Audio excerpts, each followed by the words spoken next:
삼천포의 정겨움과 온기가 가득한 상징이었던 자택주방에 바다의 짠 내음이 가득한 가운데 최근 막내 동생 박효정 양의 예상치 못한 심리 변화가 리얼리티 프로그램 살림남 시청자들을 깜짝 놀라게 한 극적인 상황이 발생했습니다. 사건은 평소 과묵하고 감정 표현이 적기로 유명한 큰오빠 박효영 씨가 갑작스럽게 동생을 위해 화려한 만찬을 준비하면서 시작되었습니다. 그는 스팀에 찐 대게와 전복 버터구이, 그리고 가족 공장에서 생산된 최상급 건어물까지 포함된 호화로운 특산물 상차림을 준비하며 충격적인 서프라이즈를 선사했습니다. 그러나 동생의 감동이나 찬사를 기대했던 효영 씨의 바람과는 달리 이 행동은 효정 양의 보기 드문 분노를 촉발시켰고 집안 전체에 긴장감을 불어넣었으며 이를 지켜보던 유명 가수 박서진 씨마저 경악하게 만들었습니다. 진수성찬 앞에서 효정 양이 이토록 격렬하게 분노한 충격적인 이유는 사실 그녀가 자신을 가꾸는 과정에서 겪고 있는 깊은 공감적 고통과 무언의 압박감 때문이었습니다. 시청자들도 알다시피 효정 양은 현재 새로운 이미지 프로젝트와 전문 웨딩드레스 화보 촬영을 앞두고 매일 10시간씩 운동을 강요하는 둘째 오빠 서진 씨의 철저한 감독 아래 혹독한 다이어트와 훈련을 견뎌내고 있습니다. 효영 씨가 건강 회복이라는 명목으로 동생 앞에 유혹적인 음식들을 늘어놓은 것은 효정 양의 입장에서는 그동안 땀과 눈물로 일궈온 감량 노력을 배려하지 않은 무심한 행동이자 방해로 느껴졌던 것입니다.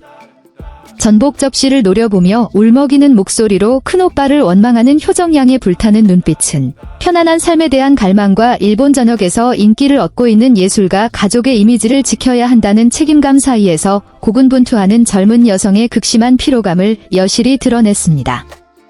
당시 박효영 씨의 표정은 경악과 깊은 후회로 가득 찼습니다. 말수가 적은 그는 예비 신부의 볼에 행복하게 입을 맞추던 손을 어찌할 바 몰라 하며 동생의 분노 앞에서 얼어붙고 말았습니다. 효영 씨는 서진 씨에게 손을 벌리지 않고 서울대학교 학비를 스스로 마련하기 위해 절약하며 고생해온 효정 양에게 그저 보답하고 싶었을 뿐이라고 해명했습니다. 자신의 선의가 동생의 자존심과 결의를 꺾는 회초리가 될 줄은 꿈에도 몰랐던 것입니다. 상황은 박서진 씨가 나타나면서 더욱 고조되었습니다. 그는 중재하기는커녕 이 험난한 연예계에서 성공하려면 맛있는 음식 앞에서도 흔들려서는 안 된다는 냉정한 조언을 건네며 불에 기름을 부었습니다. 그동안 참아왔던 효정 양의 감정은 마침내 폭발했고 잘못된 방식으로 응석을 받아주는 큰오빠와 무심할 정도로 엄격한 작은오빠 모두에게 서운함을 토로하며 자신이 감정을 가진 인간이 아닌 빛나기 위해 프로그래밍된 기계처럼 느껴진다고 울먹였습니다.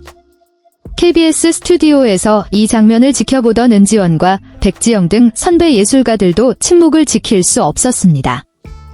효정 양이 웨딩드레스를 입었을 때 눈물을 흘렸던 은지원은 이제 어린 소녀가 짊어진 압박감에 마음 아파했습니다.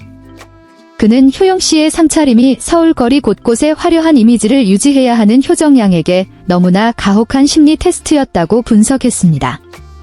박 씨 가족의 명성과 2배로 늘어난 자산은 오히려 남매 간의 이해를 가로막는 무형의 벽이 된 듯 보였습니다. 한쪽은 과도한 물질적 애정을, 다른 한쪽은 숨막히는 엄격함을 보여주며 각자의 방식으로 사랑을 표현했기 때문입니다. 효정 양의 분노는 화려한 식사나 충격적인 선물보다 스타의 여동생으로서 매일 겪는 정신적 고충에 대한 진정한 이해가 필요하다는 경종을 울렸습니다. 이 사건은 과거 삼천포에서 아버지와 함께 배를 타며 온 가족이 배불리 먹기만을 바랐던 슬픈 기억들을 떠올리게 했습니다. 이제는 음식이 넘쳐나지만 유명세라는 장벽 때문에 도리어 함께 즐길 수 없게 된 현실이 안타까움을 자아냈습니다. 만찬이 차려진 주방을 뒤로하고 뛰쳐나가는 효정 양과 덩그러니 남겨진 효영 씨의 모습은 예술가 가족의 소통 단절을 상징하는 장면이 되었습니다. 서진 씨가 아이처럼 우는 모습을 보았던 매니저는 대중의 시선과 과거의 악의적인 합성 사진들이 가족의 신경을 날카롭게 만들었고 결국 사소한 일에도 예민하게 반응하게 되었다고 전했습니다. 하지만 이 분노는 오히려 진솔한 대화의 시작점이 되었으며 효영 씨는 과거의 상처를 물질로 보상하려 하기보다 동생이 선택한 길을 존중해야 한다는 점을 깨달았습니다. 박효정 양의 분노 섞인 고백으로 시작된 이 소동은 늦은 밤 세 남매가 다시 마주 앉아 식어버린 음식 대신 서툰 사과로 마음을 녹이는 모습으로 마무리되었습니다. 효정양은 동생을 위해 유명해질 기회를 포기하고 늘 최고만을 주고 싶어 했던 큰오빠의 진심을 이해하게 되었고, 효영 씨와 서진 씨 또한 효정양의 자존감과 성숙함을 다시 확인했습니다. 이 사건은 금융적 계산과 화려함이 가득한 연예계에서도 가족 본연의 가치인 경청과 이해가 역경을 이겨내는 가장 소중한 장식임을 일깨워 주었습니다. 박효정 양은 분노하고 눈물 흘릴지언정 변함없는 박씨 가족의 보석이며, 자신의 진정성과 의지로 현대사회의 풍파 속에서 인문학적인 삶의 이야기를 써 내려가고 있습니다. 진정한 가족에는 화려한 잔치상이 아니라 인생의 험난한 길을 함께 걸어가는 동행에 있음을 그녀는 다시 한번 증명해 주었습니다.